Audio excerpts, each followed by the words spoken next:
What's up guys? Another day, another farm na naman tayo guys. Sa video na ito guys, ay magta-travel tayo mula Cebu to Butuan City. So mayroon tayong kliyente doon. Yung farm nila babanggitin natin mamaya guys. At ngayon magta-travel muna tayo, papunta tayo sa Cebu Airport guys. At yan ay nagvi-video ako dito guys. Ako lang mag-isa sa biyahe na ito at wala akong kasama, kaya napaka-stress natin dyan kasi galing pa tayo yan sa Dilusum na Woodhill Farm guys.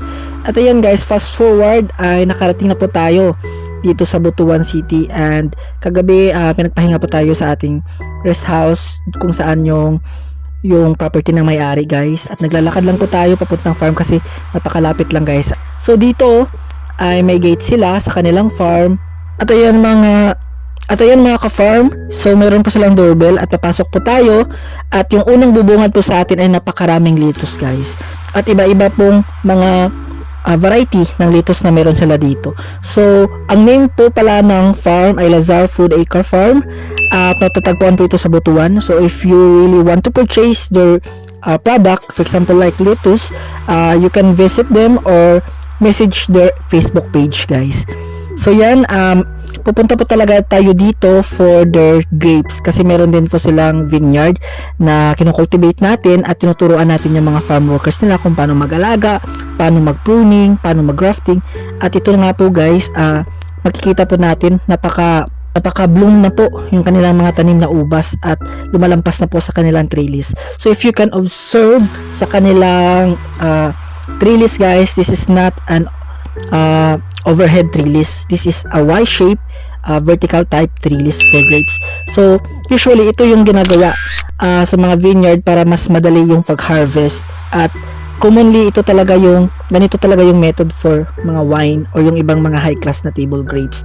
At this is the first time that I am also seeing this kind of method. So medyo challenging siya sa part ko kasi vertical siya, and I need to read more articles about this on how to handle this kind of setup. So ayun nga guys, ito na po ay result ng 3 times na pag-visit natin dito sa Lazar Food Acre Farm, kaya naging ganito na po siya, kaya stable yung kanilang vineyard. Kasi dati po wala po talagang structure, walang cordon at walang fruiting cane, but this time as you can see yan, napaka-organized na po. Meron na pong cordon, tsaka merong fruiting cane, meron na pong fruiting cane. So napakadali na po guys na mag-pruning sa ganitong setup, and I'm so much loving this kind of job guys, at natutuwa po ako na nagkaroon po ako ng opportunity na ganito po yung aking trabaho.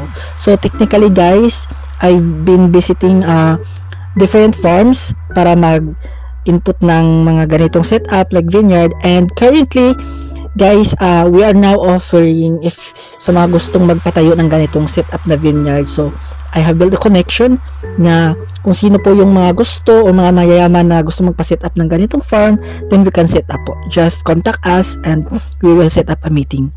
So ito, yung mga farm workers nila guys, ay tinuturuan ko po technically kung paano po mag-grafting. So yan, this is a method on where we can change the variety of a grapevine or any fruit trees. So pinapalitan po natin through grafting.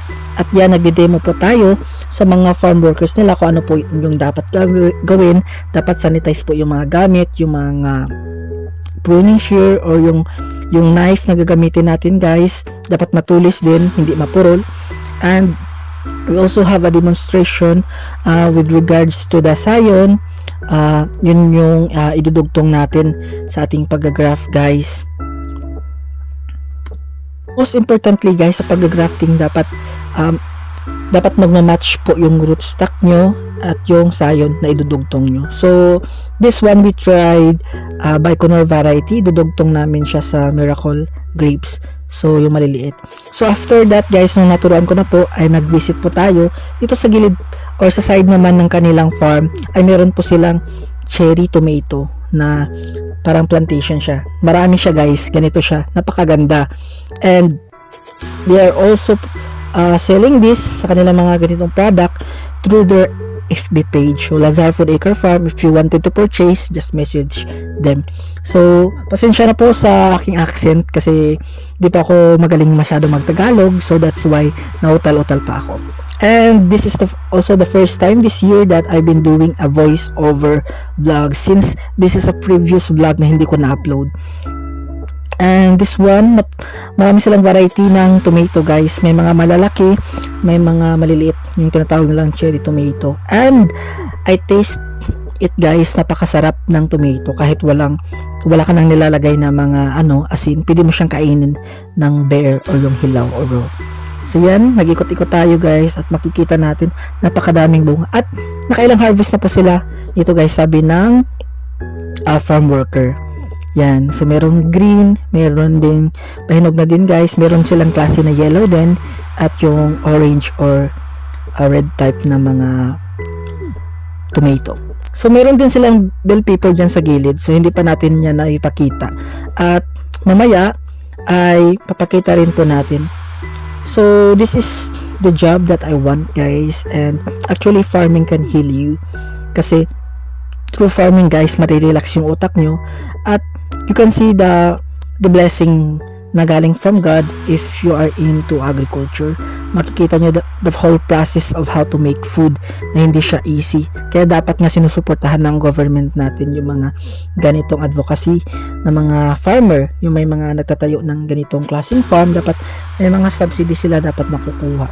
Kasi they are making foods for the Filipino people guys, and I think yun yung kulang sa atin sa Pilipinas, kaya kunti lang nag-aaral ng agriculture.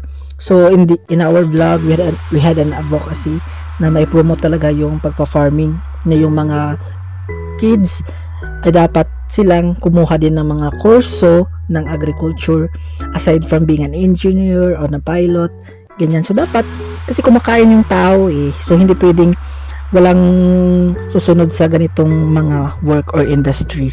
So yan. At yung may-ari dyan guys ay hindi pa po, nagkita kami nung hapon yan, and hindi ko na po nag-videohan kasi nga ako lang po mag-isa, and I really need an extra person guys to do videos para maka-vlog ako ng maayos, kasi kakatapos ko lang ng work niyan, so exhausted na tayo. Kasi when you are working inside the greenhouse guys, it is so very hot or humid, so hindi mo maintindihan yung klima na parang mainit na walang hangin. Ganun yung klima guys pag nasa loob kayo ng greenhouse, kasi it is designed to protect the plants guys from the rain and from insects. So nakikita nyo naman napakakinis yung mga bunga ng tomato at na ibang fruits. So minsan nakakapasok yung mga insects dyan through person. So yung papasok galing sa labas, syempre hindi natin alam, may dumapo na sa inyo ng mga aphids or mga maliliit na mga insekto, so they can enter the greenhouse. So biosecurity is the number one effective tool para maiwasan yung ganong problema sa ating mga greenhouse farm. So natutuwa nga ako dyan habang nag-iikot, kasi meron akong tagasunod dyan na assistant, and they are telling me that ang owner daw nito ay natutuwa siya because it is the natutuwa yung may-ari nung naipatayo niya yung kanyang sariling greenhouse farm. So marami siyang memories dito guys, and you can see naman how productive their farm is. So yan, meron silang kanyang klaseng bitter gourd, and yan meron silang melons, at kaka-harvest lang po. So hindi ko na po na-videohan guys kasi marami na pong nangyari. And yan, Butuan Airport, pauwi na po tayo ulit sa Cebu. At yan, medyo makaka-relax tayo konti, but we have another travel dyan, I think para Palawan tayo. So this is a previous vlog kasi hindi nakalimutan ko na kung ano yung mga itinerary ko that time. So yan, video muna tayo, and kakalapag lang po natin sa airport. And thank you God kasi natapos ko yung job. I think I stayed there for 3 days and with good pay naman guys, and I'm really happy and doing this job gracefully. So mag-sleep muna ako guys, and that's it for today. And maraming salamat sa panonood guys, and I hope you subscribe my channel. Lucas Park and mga ka-farm, thank you for supporting me. Bye bye.